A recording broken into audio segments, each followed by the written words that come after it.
Hello students, this is my continuation of the topic of abdominal aorta. In the previous video, I started with the branches of the abdominal aorta and I talked and finished about the ventral branches of the abdominal aorta. Now in this video, I will share with you all the lateral, dorsal and terminal branches of the abdominal aorta. What are the lateral, dorsal and terminal branches of the abdominal aorta? Now, the lateral branches of the abdominal aorta is paired and unpaired. I have taken the division as paired and unpaired. In ventral branches, there were only unpaired branches, and in lateral is only paired branches. The paired branches arising from the lateral aspect of the abdominal aorta are renal arteries, gonadal arteries, inferior phrenic artery, and the middle suprarenal artery. Remember, renal arteries, gonadal arteries, inferior phrenic artery and the middle suprarenal artery. Now, I will talk about the renal arteries. Now, renal arteries are the paired branches which are arising from the lateral aspect of the abdominal aorta. So, if you see the diagram here, okay, this is the renal arteries. You can see here, these are the renal arteries. And this renal artery are the paired branches of the abdominal aorta. Okay, they are the paired lateral branches of the abdominal aorta. Now, this renal artery, they arises just inferior to the origin of the superior mesenteric artery. In my previous video, I have talked in detail about the superior mesenteric artery. So, renal arteries, they just arise just inferior to the superior mesenteric artery. You can see this is the abdominal aorta, this is the superior mesenteric artery, and these are the renal arteries. These are paired lateral branches of the abdominal aorta. So, the renal arteries are right and left renal arteries, and they arise just inferior to the origin of the superior mesenteric artery. Okay. Now, this renal artery, they arises at the level between L1 and L2 vertebrae, that is lumbar vertebrae 1 and 2. If you remember, the celiac trunk was from the upper border or upper part of L1. The superior mesenteric artery was from the lower part of L1, and the inferior mesenteric artery was at the level of the L3 vertebrae. So, this was upper border of L1, this was lower border of L1, and this was L3 vertebrae. So, if you see, this is L1, if you see here it is L1. So, the renal arteries would be between L1 and L2 vertebrae. So, if you see here the diagram, the renal artery would be between L1 and L2 vertebrae at the level of L1 and L2. So, this is superior mesenteric from the lower border of L1, and L1, L2 between will be the renal arteries. Okay. So, these are the arteries which supplies the kidneys. Okay. So, these are the arteries which supply the kidneys. The next paired lateral branch of the abdominal aorta are the suprarenal artery, that is the middle suprarenal artery. So, if you see here the middle suprarenal artery. Now, the middle suprarenal artery, it's a small and it's a lateral branch of the abdominal aorta. You can see here it is very small and the lateral branch of the abdominal aorta. It is arising just above the renal artery. Okay, it is arising just above the renal artery. So, renal artery is just inferior to the origin of the superior mesenteric artery, and renal artery is the middle suprarenal artery is just above the origin of the renal arteries. Now, suprarenal artery means they will supply the suprarenal glands, that are the adrenal glands, which is just above the kidneys. Okay. The suprarenal glands are supplied by three suprarenal arteries: the superior suprarenal artery, the middle suprarenal artery, and the inferior suprarenal artery. But the middle suprarenal artery is the only branch of the abdominal aorta. Okay, the middle suprarenal artery is the only branch of the abdominal aorta. What I am saying is the adrenal glands, that is the suprarenal glands, are supplied by three suprarenal artery. Those are superior suprarenal artery, middle suprarenal artery and inferior suprarenal artery. But only from the abdominal aorta only one suprarenal artery arises, and that is the middle suprarenal artery. The superior suprarenal artery arises from the inferior phrenic artery. It arises from the inferior phrenic artery, and the inferior suprarenal artery arises, it's a branch of renal artery. Okay, so again I'll repeat, the next paired lateral branch of the abdominal aorta is the middle suprarenal artery. This supplies the suprarenal gland. The suprarenal gland is also supplied by other two suprarenal artery. Sorry, those are the superior suprarenal artery and the inferior suprarenal artery. But only the middle suprarenal artery is a branch of the abdominal aorta. The superior suprarenal artery is a branch of the inferior phrenic artery, and the inferior suprarenal artery is a branch of the renal artery. So only the middle suprarenal artery comes under the branch of the abdominal aorta. The next paired lateral branches of the abdominal aorta are the gonadal arteries. Gonadal arteries means those arteries which will supply the gonads, that is the testes in the males and the ovaries in the females. Testicular artery supplying the testes in males, ovarian artery supplying the ovaries in females. So these are the lateral paired gonadal arteries. These arteries, they pass downwards laterally, okay, and they arise just below the renal artery. Okay, so they arise just below the origin of the renal arteries. Okay, they are paired suprarenal artery. So they arises just below the origin of the renal artery. Okay, so renal artery, it is just inferior to the origin of the superior mesenteric artery. Okay, middle suprarenal artery is above the renal artery. Okay, gonadal artery is also inferior to the renal arteries, to the origin of the renal arteries. Okay, and they go downwards, they descend laterally, and they will supply the testes in the males and the ovaries in the females.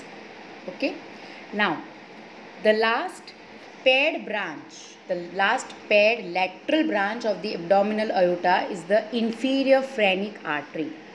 So the inferior phrenic artery, from this arises the superior suprarenal artery, which I have mentioned just before only right now. Now we'll talk about the last lateral paired artery, that is the inferior phrenic artery. It arises just immediately inferior to the aortic hiatus. Okay, it mainly supplies the inferior surface of the diaphragm. It supplies the inferior surface of the diaphragm. So if you see here, this is the starting point of the abdominal aorta. I have mentioned that abdominal aorta originates from the aortic opening of the diaphragm, which is at the level of T12. So just below the aortic opening, as soon as the abdominal aorta arises, this inferior phrenic artery arises from the lateral aspect of the abdominal aorta. Okay, as soon as the descending thoracic aorta pierces the aortic opening in the diaphragm and it becomes the abdominal aorta, the inferior phrenic artery, it arises from the lateral aspect of the abdominal aorta, and this inferior phrenic artery will supply the inferior surface of the diaphragm. Okay, it will supply the inferior surface of the diaphragm. So this word, the paired lateral branches of the abdominal aorta.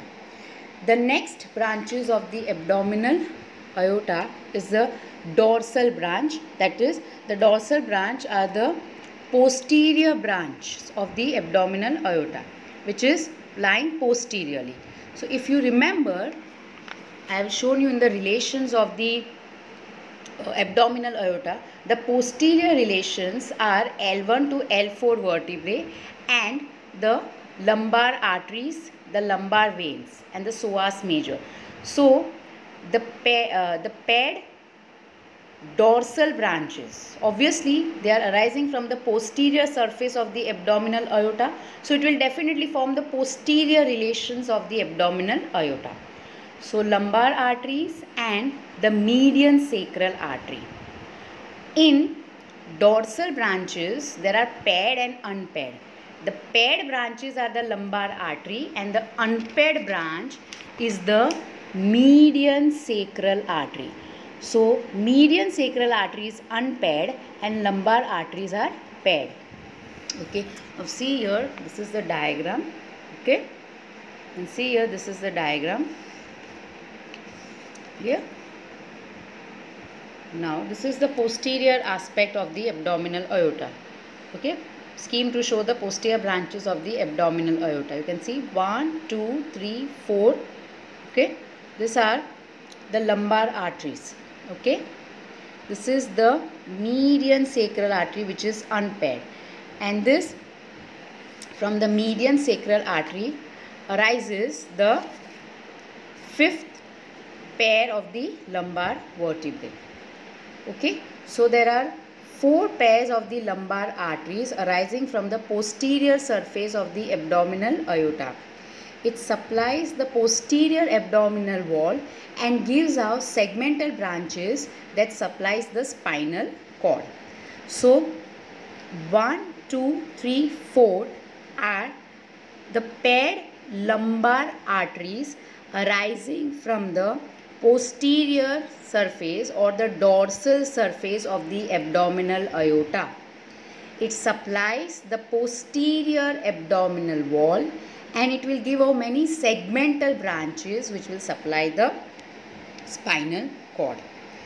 The last dorsal unpaired branch is the median sacral artery. It's a final posterior branch of the abdominal aorta.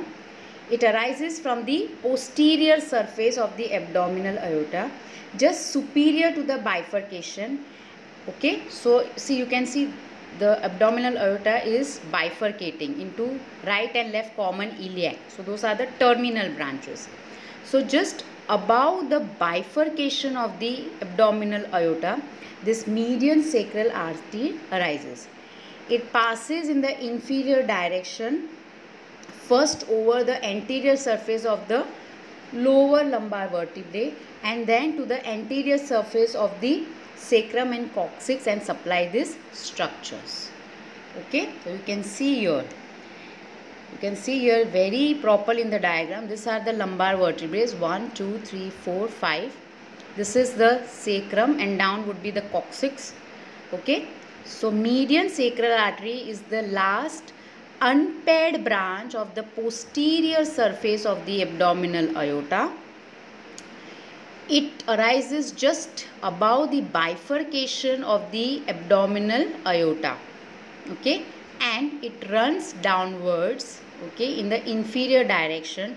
First it will pass at the surfaces of the lumbar vertebrae 5, then it will go reach the sacrum and the coccyx and it will supply this structure. Okay, so this was about the posterior branches of the abdominal aorta. So this were the posterior branches of the abdominal aorta.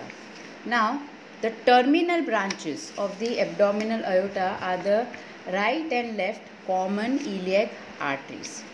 So the terminal branches of the abdominal aorta are the right and left common iliac arteries. Okay. Now the bifurcation of this is, it can be felt just 2.5 centimeter below the umbilicus, or the highest point of the iliac crest will be the level of the bifurcation. Now where this abdominal aorta bifurcates into two, it bifurcates at the level just 2.5 centimeter below the umbilicus, or it is bifurcating at the highest level of the iliac crest. Now if you see here, this is the bifurcation. So it is 2.5 centimeter just below the umbilicus.